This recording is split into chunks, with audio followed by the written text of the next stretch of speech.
Let's dig into Proverbs.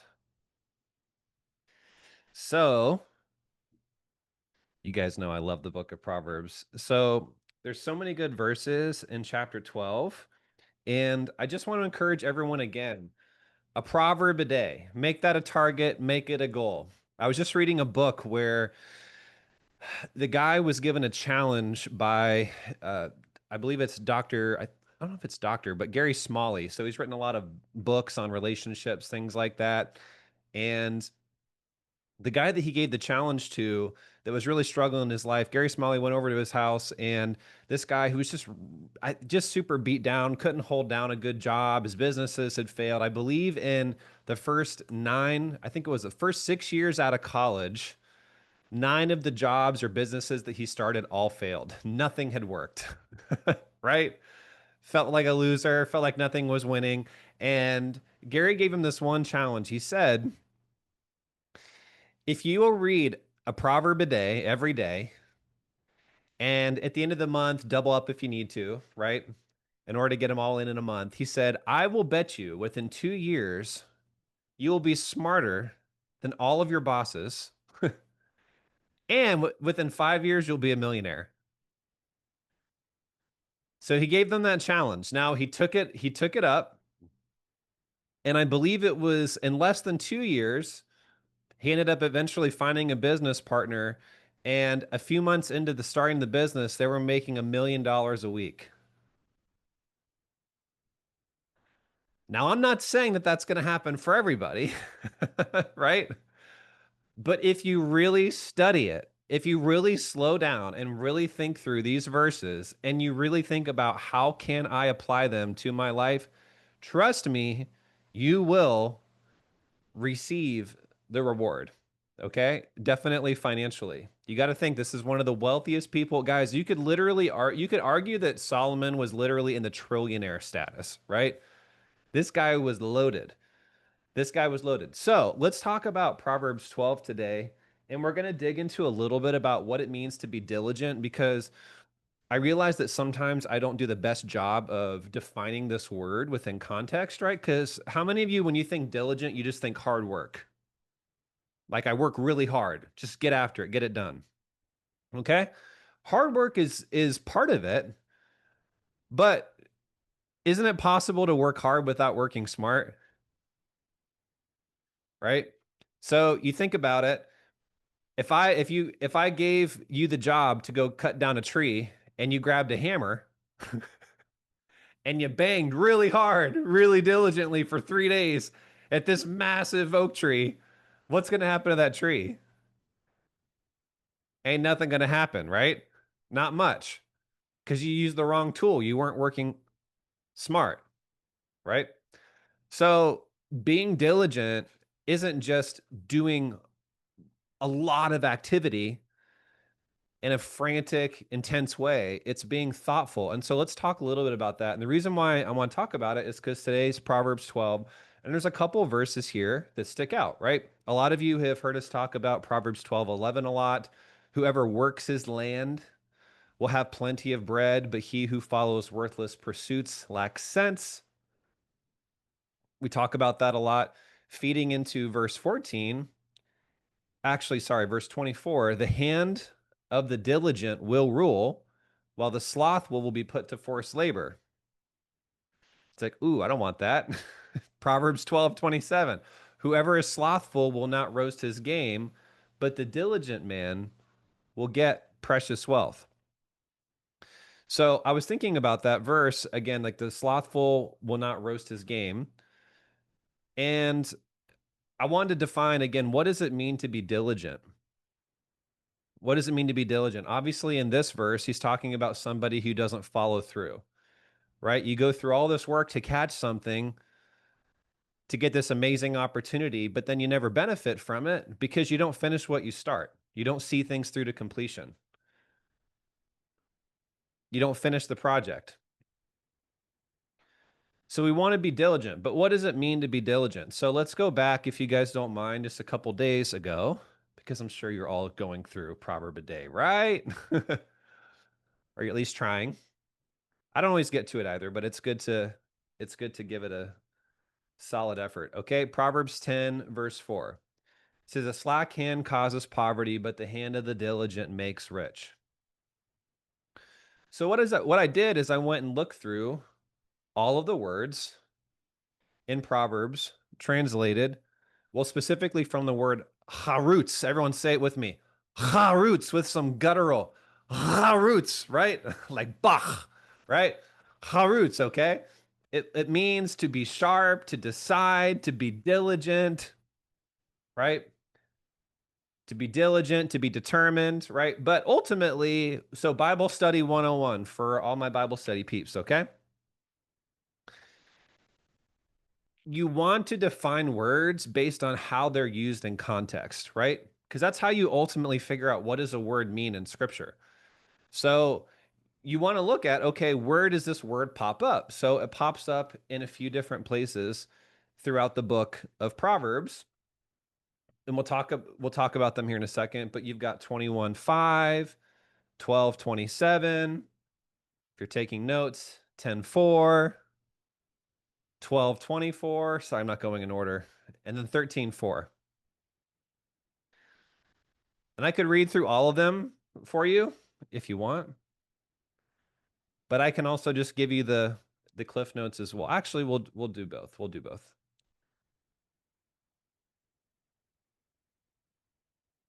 Unless someone wants to read them out loud. Who wants to actually, let's make this a little interactive. We've got time. We've got time. So I'm reading in the ESV, but it's okay. We can, if you're, it's okay. I think as long as you're not in the message or something, I think we'll be fine. Who wants to read out loud the first one? Just go for it.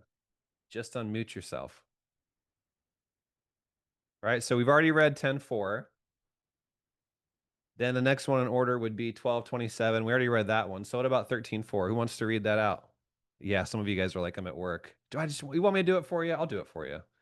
A sluggard's appetite is never filled, but the desires of the diligent are fully satisfied. There you go. Okay. Thank you. All right. What about what's our next one? 21:5?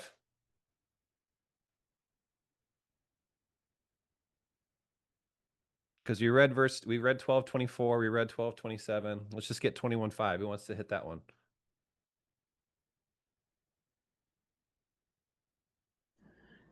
The plans of the diligent lead surely to abundance, but everyone who is hasty comes only to poverty. Thank you, Linda. There we go. Awesome. Great. Great.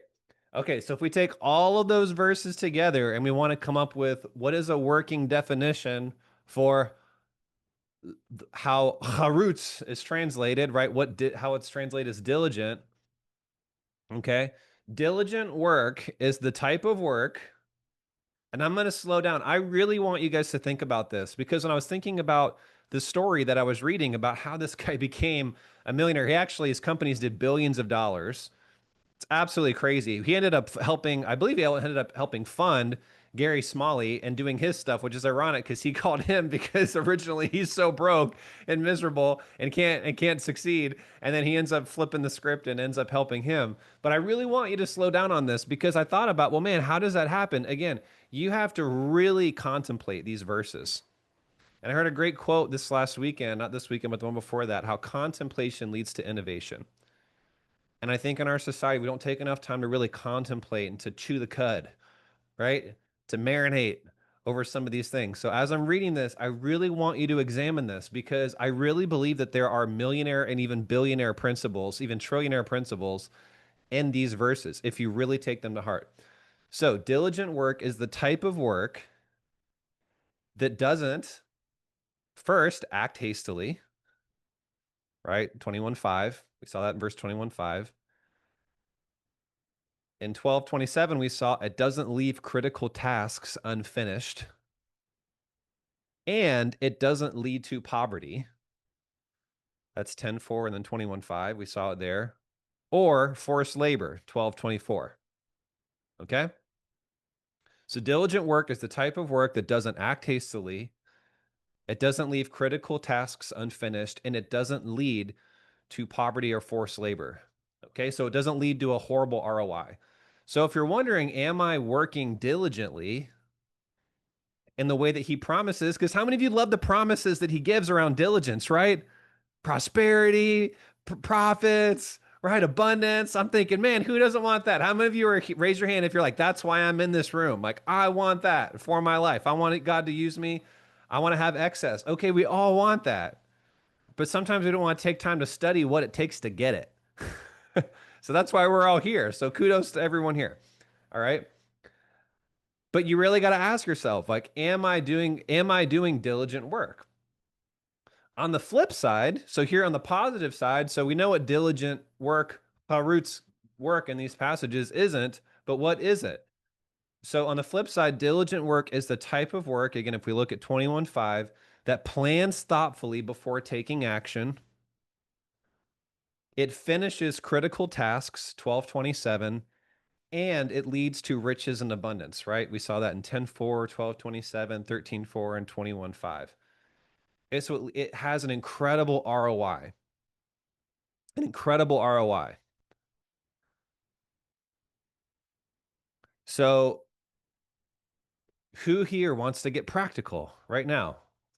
Okay, I want to get really practical. And as I was reading this, I was thinking about exercise.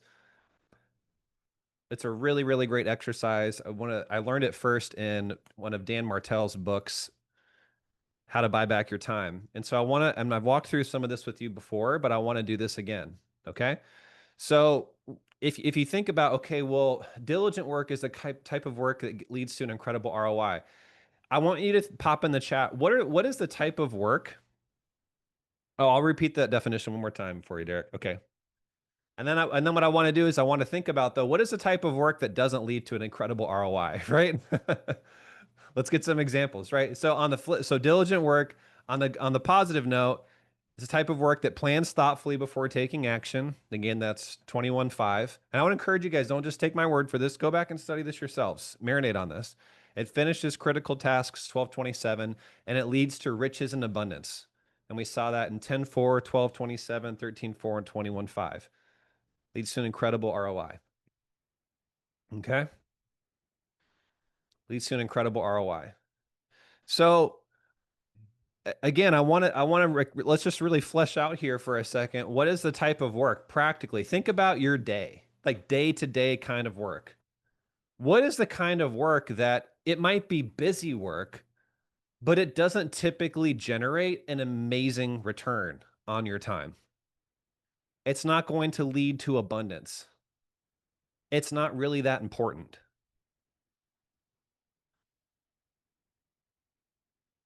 And I can tell you, but I just would love to see some examples of what you guys can think of. Think about how you spend your day.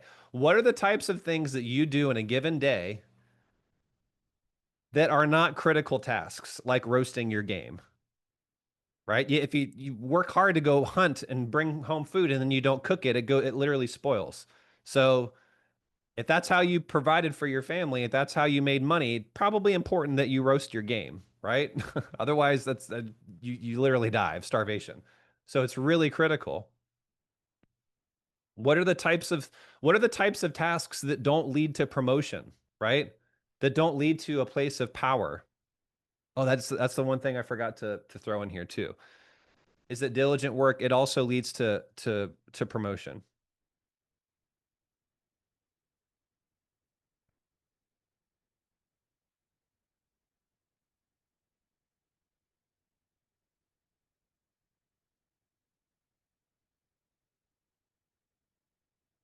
Sorry, yeah. So the last part of it was and it leads to positions of power and promotion, right? And we learned that in 12:24.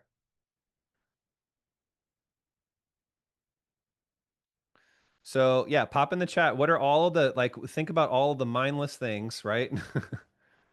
All the meaningless things that we can do in a given day that might be busy work. It's busy.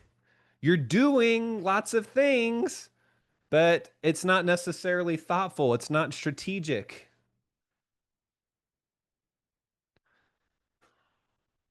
Watching YouTube videos. Great. Linda's the only honest person here that can think of something that is a complete time waster. Now, maybe not all YouTube videos, but probably most YouTube videos, right? Useless communication. Dolores, flesh that out a little bit more. Be specific. What does that mean? What does that mean? Oh, there we go, Trina. Laundry, dishes, mowing, gardening, not for the business, not making money with those things, but still need to do. Let me ask you guys, do you think Solomon was mowing his own lawn? Can you picture him? He just gets done meeting with the Queen of Sheba. He's like, hold on, I'll be right back to finish our meeting. I got to go mow the grass. Really important to hold down the kingdom. Oh, hold on a second. That laundry, that's the timer. I'll be back. I'll be back, Queen. I know we're in the middle of this amazing consulting session and you're paying me all this money, but actually, I really got to get those dishes done. Now, I'm not making anyone feel bad for doing this, but again, let's just really think about what does this definition mean, right? I know some of you are like, I don't have anyone else to do that yet. That's fine. I get it. Social media scrolling. Okay, 100%. But be specific, Andrea. Yeah, procrastinating, working on easy goals, that's good. Get more specific if you can. Try to flesh it out. Try to tattle on yourself a little bit if you can. I know I could tattle on myself. Uh, okay, yeah, yep. Hanging out with friends. Ooh, Priscilla. Ooh, that one burns, but it's true. Hanging out with friends that aren't interested in moving forward with intentions. Ooh, yes.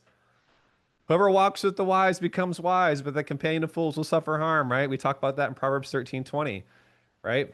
If you're hanging around a bunch of sloths, you're going to become a sloth. If you're hanging around people that don't finish what they start, you're going to become somebody who doesn't finish what they start. If you're hanging around people that aren't diligent, trust me, you will become someone who's not diligent. But on the flip side, how many of you have found yourself hanging around people that are just go-getters and you find yourself starting to get after a little bit more, right?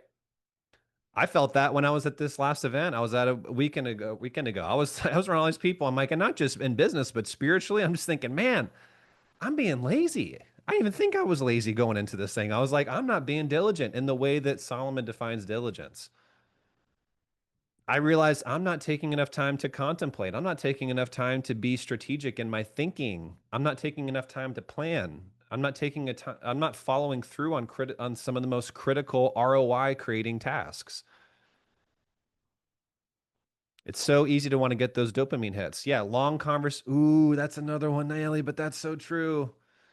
Long conversations on the phone with friends. Nothing wrong with that necessarily, right? But again, think about are those the kinds of conversation? Is the conversation I'm having going to lead to power, promotion, riches, abundance, or am I just wasting time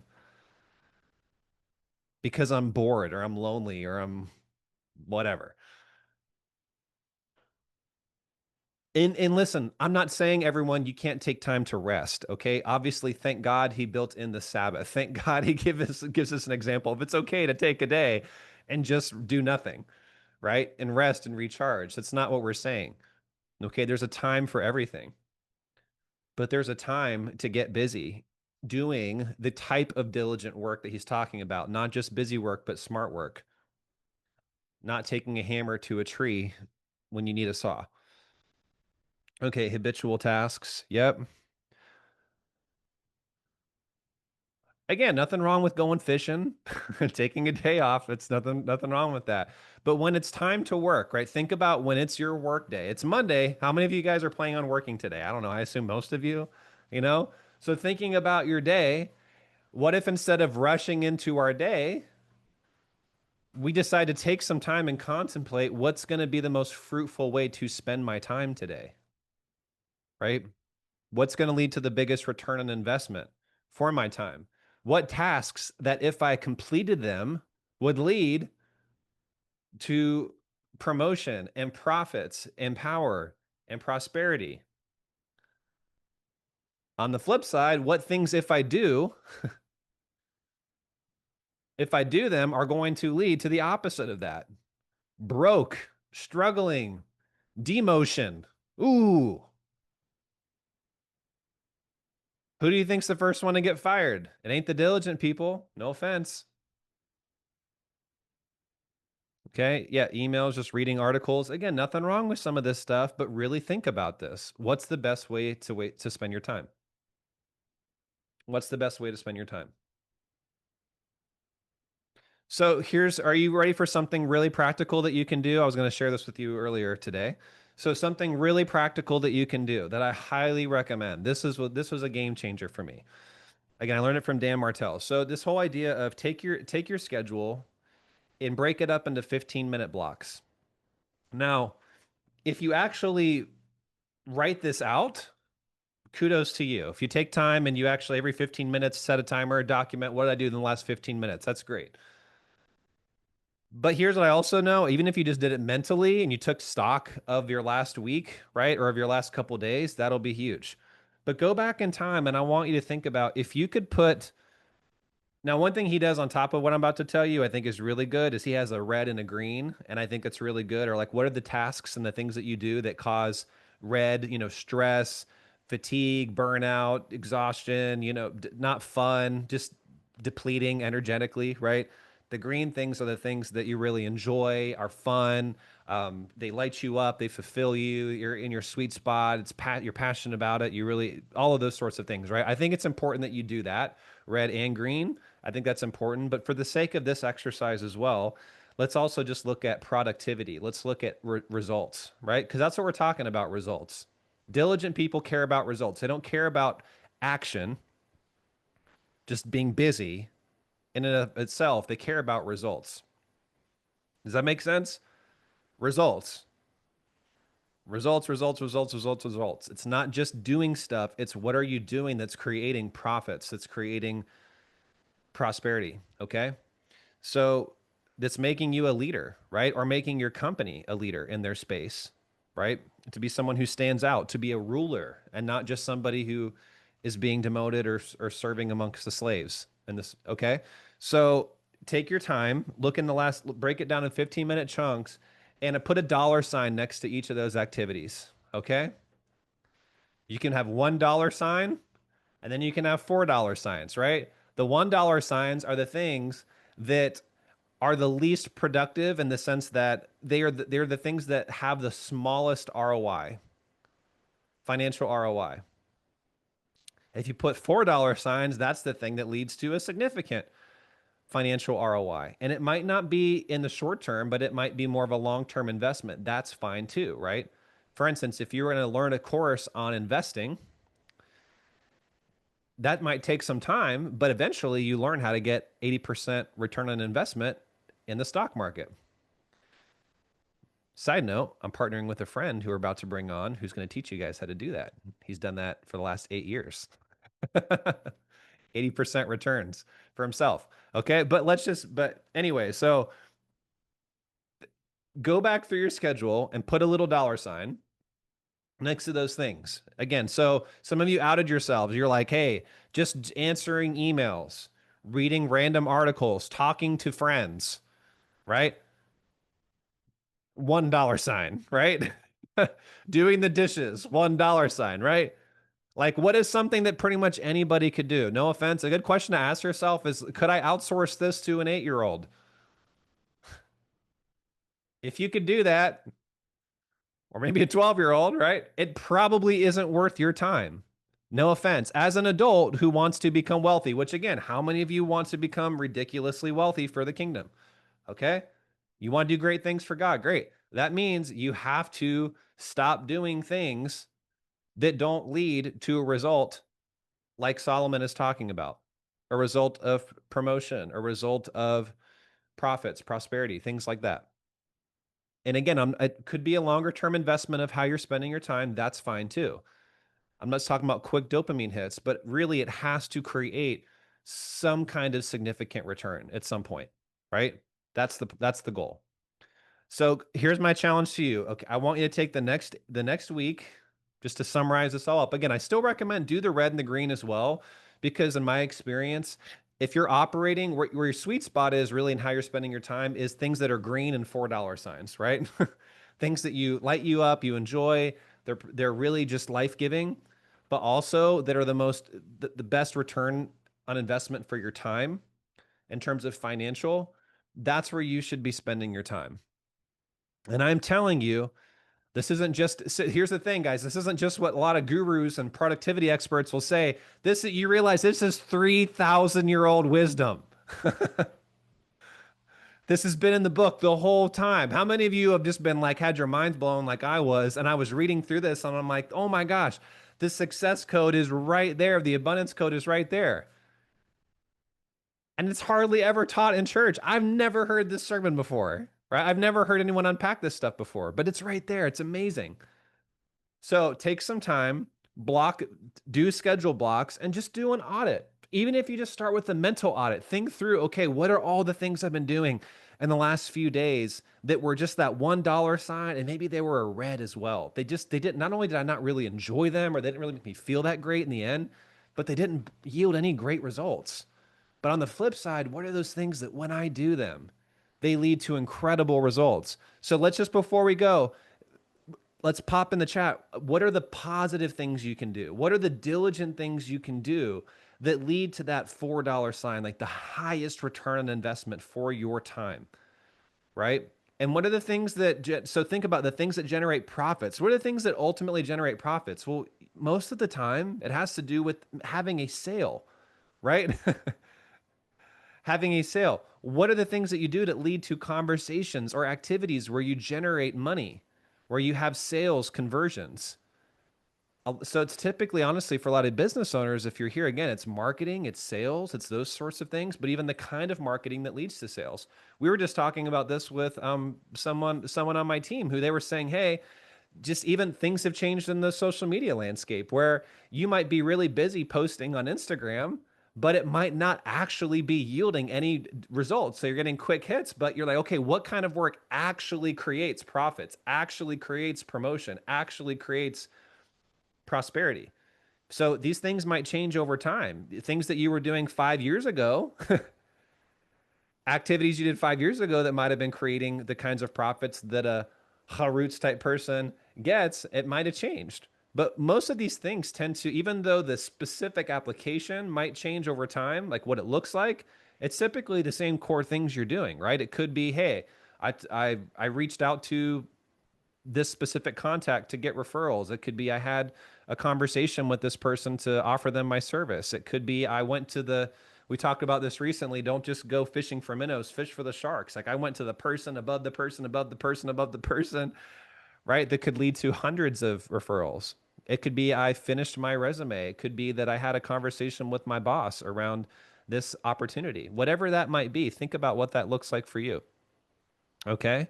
There you go. Presenting at 2 paid trainings. There you go. Great. Okay, let's get specific. I want everyone write specifically. What will that look like for you? Think about what you've done in the last week, the last few weeks that has created those $4 signs. It's been incredibly profitable for you, right? Yep, learning a new task on, yep. So learning how to post in a way that generates consistent sales. Yep, 100%. That's good. Love that. What else, everyone? Just take, yeah, it could be networking. Get specific with that because you can network in a kindergarten class, but you're probably not going to get any results, right? So think about it's networking with the right kinds of people. Again, that's the ultimate thing I'm trying to get at, guys. It's like, for instance, it's if you could do, I'm going to do blank that leads to promotion, profits, prosperity, positions of power, those sorts of things, authority. If you can't, if the thing you're doing, you can't make a good case leads to that, you're not doing the right thing. You're not doing diligent work. Okay. So again, like you could say, I'm going to network, but if you're going networking at some random place with people that are not really of any influence or connections, and you spend 3 hours there drinking a beer, eating a pizza, but it doesn't actually generate results versus, hey, I'm going to go network at this, I'm going to pay $1,000 to go to this group and I'm going to go network with these really high level executives, these really high level business owners, and I'm going to take every second I can to get 5 minutes to make a connection, follow ups, and set 10 follow up meetings and try to book, whatever it is, in order to talk about what I do and how I can serve them and how maybe we could partner. Smart people going, huh? Yep, specific. Okay. LinkedIn. Yep, there you go. Getting them on your business webinar. Awesome. Great.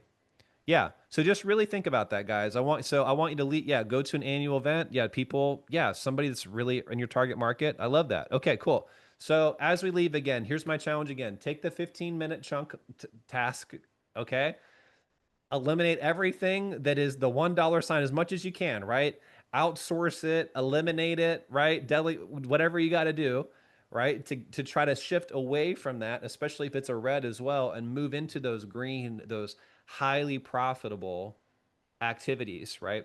And the way that you're going to do that, just again, summarize it up. You got to be thoughtful. So take some time. You got to contemplate. Just like the diligent, they plan, they think things through.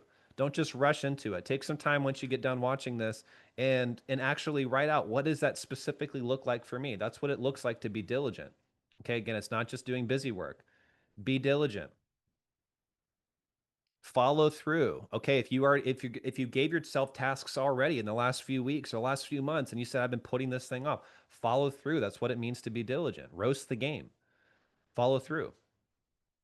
And then you're going to walk away with an incredible ROI. So post, let us know how you achieved this, what you did, what shifts you made, and then let us know in the Facebook group as well what kind of results that led to. How was that led to an amazing return on investment? And guys, God honors his word.